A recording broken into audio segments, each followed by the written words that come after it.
नमस्ते आप सभी को। आज मैं सुनाऊंगी गरीब बेटी को मिली भगवान की चिट्ठी। दिन का समय था। दरवाजे पर एक अजीब सी आवाज आई। तभी माँ और बेटी थोड़ा घबरा गई, क्योंकि उस छोटे से घर में सिर्फ वो दो माँ बेटी ही रहती थी और वो बहुत ही गरीब भी थे। तभी उसकी बेटी ने हिम्मत करके दरवाजा खोला। उसने देखा कि दरवाजे पर तो कोई भी नहीं था। तभी उसने जैसे ही नीचे की तरफ देखा तो उसे वहां एक चिट्ठी पड़ी मिली। और जब उस बेटी ने उस चिट्ठी को खोलकर देखा तो उसके हाथ कांपने लगे और उसने जोर से चिल्लाते हुआ कहा कि माँ, इधर आओ, देखो इस चिट्ठी में क्या लिखा है। तो उसकी माँ ने पूछा कि ऐसा क्या लिखा है इस चिट्ठी में। तो उसकी बेटी ने कहा कि माँ, इसमें लिखा है कि बेटी, आज मैं तुम्हारे घर आऊंगा तुमसे और तुम्हारी माँ से मिलने। नाम की जगह लिखा था भगवान। तभी उसकी माँ ने कहा कि ये शायद हमारे मोहल्ले के किसी लड़के ने तुम्हें छेड़ने के लिए बहुत ही गंदी शरारत की है। लेकिन बेटी को माँ की बातों पर यकीन नहीं हो रहा था। तभी बेटी बोली कि माँ, पता नहीं क्यों मुझे ये सब सच लग रहा है। और फिर वो अपनी माँ को मनाकर दोनों तैयारी में लग गए, इस चाह में कि भगवान आने वाले हैं। घर भले ही गरीब था, मगर उनका दिल उतना ही अमीर। उनके घर में मेहमानों के लिए सिर्फ एक चटाई थी, वह उन्होंने ऊपर से उतार कर बिछा दी। और रसोई में जाकर देखा तो खाने का एक दाना भी नहीं था। अब वो सोच नहीं पा रहे थे कि अब क्या करें। ये देखकर बेटी रोने लगी और कहने लगी, हे भगवान, ये कैसी परीक्षा है। अब दोनों माँ बेटी बड़ी सोच में पड़ गई कि यदि भगवान सच में आ गए तो खाने में हम कुछ भी नहीं दे पाएंगे। तभी उसकी बेटी को याद आया कि उसके गुल्लक में 300-400 रुपए जरूर होंगे। तो वो उसी समय अपना गुल्लक फोड़ देती है। तभी उस गुल्लक में से पूरे 300 रुपए निकल जाते हैं। तो वो उन पैसों को लेकर फटाफट छाता लेकर किराने की दुकान पर निकल पड़ती है। और पिछले 2 दिनों से उनके यहाँ बरसात हो रही थी। दुकान पर जाकर उसने एक पैकेट दूध और कुछ मिठाई खरीद ली और कुल 200 रुपए का सामान खरीद कर उसने वापस लौटने के लिए एक ऑटो रिक्शा कर लिया, क्योंकि उसे लगा कि शायद भगवान घर पर पहुंच गए होंगे और वो थोड़ा भी लेट नहीं होना चाहती थी। अचानक जैसे ही उसकी बेटी घर के थोड़े पास पहुंची तो उसने देखा कि सड़क किनारे एक गरीब पति पत्नी खड़े थे। तो उसका ऑटो उनके पास से गुजरा तो देखा उनके हाथ में एक छोटा सा बच्चा भी था और जोर से रो रहा था। स्थिति कुछ ठीक नहीं लग रही थी। अब जैसे ही वो ऑटो वाला उसे घर के करीब ले आया तो उस बेटी से रहा नहीं गया।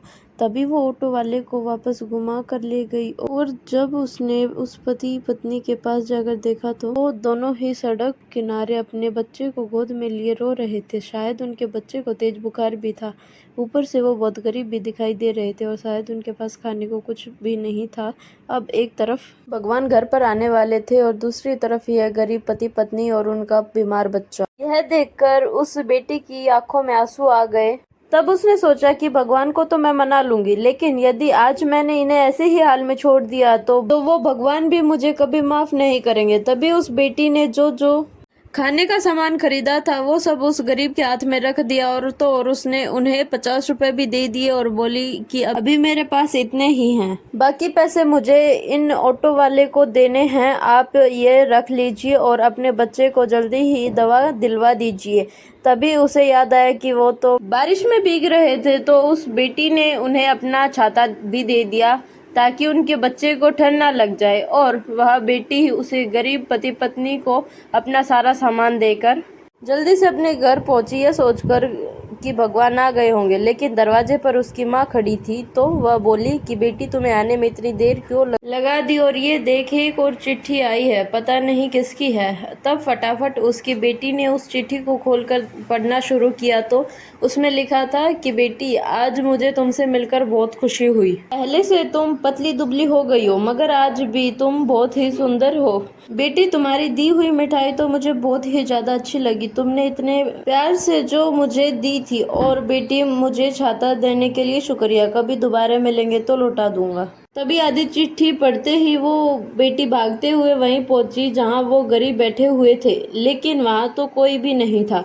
तब जैसे ही उसने चिट्ठी दोबारा खोली तो आप यकीन नहीं करोगे, उस चिट्ठी में अपने आप ही शब्दों की लिखावट हो रही थी और उसमें ये लिख रहा था कि बेटी, मुझे तुम इधर उधर मत ढूंढो, मैं तो कण कण में बसा हुआ हूँ, जहाँ सोच पवित्र हो मैं बस वही हूँ। और जो तुमने मुझे 50 रुपए दिए हैं ना बेटी, समझो वो मुझे पर तुम्हारा कर्जा चढ़ गया है। लेकिन तुम चिंता मत करो, सोच समेत ये पैसे मैं तुम्हारे एक दिन लौटा दूंगा बेटी।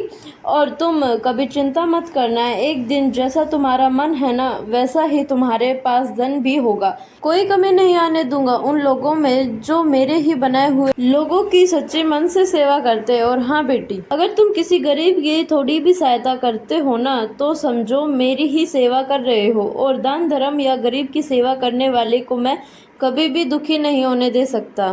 तभी वो चिट्ठी पढ़कर उस बेटी की आंखों में आंसू आ गए और फिर घर जाकर उसने सारी बात अपनी माँ को बताई। और दोस्तों, पूरी रात उन दोनों माँ बेटी को नींद नहीं आई। वह दोनों माँ बेटी भगवान की सेवा करके बहुत ही ज्यादा खुश भी थे। उन गरीब माँ बेटी को जीवन में कभी परेशानी नहीं आई थी। दोस्तों, कभी कभी हम ये सोचते हैं कि यार इन गरीब को 2-4 रुपए दूं या ना दूं, तभी एक मन करता है कि दे दूं, तो कहीं से आवाज़ आती है कि अरे यार ये ऐसे ही घूमते रहते हैं। लेकिन दोस्तों, सच कहूँ तो जो आपका पहला मन करे ना 5 या 10 रुपए देने का, वो प्लीज़ दे दीजिए। क्योंकि दोस्तों, 5 या 10 रुपए से आप गरीब नहीं होने वाले, लेकिन ना जाने जो सड़क पर भीख मांग रहा है उसे क्या दिक्कत हो। और हाँ, उन पैसों के बदले वो जो आपको आशीर्वाद या दुआ देंगे वह आपको या आपके बच्चों को जरूर काम आएगी। दोस्तों, मुझे नहीं पता कि आप क्या सोचते हैं, लेकिन दोस्तों, जिस तरह भगवान अच्छे बुरे इंसान की मदद करते हैं ना, वैसे ही हमें भी जितने हमसे हो सके सबकी मदद करो।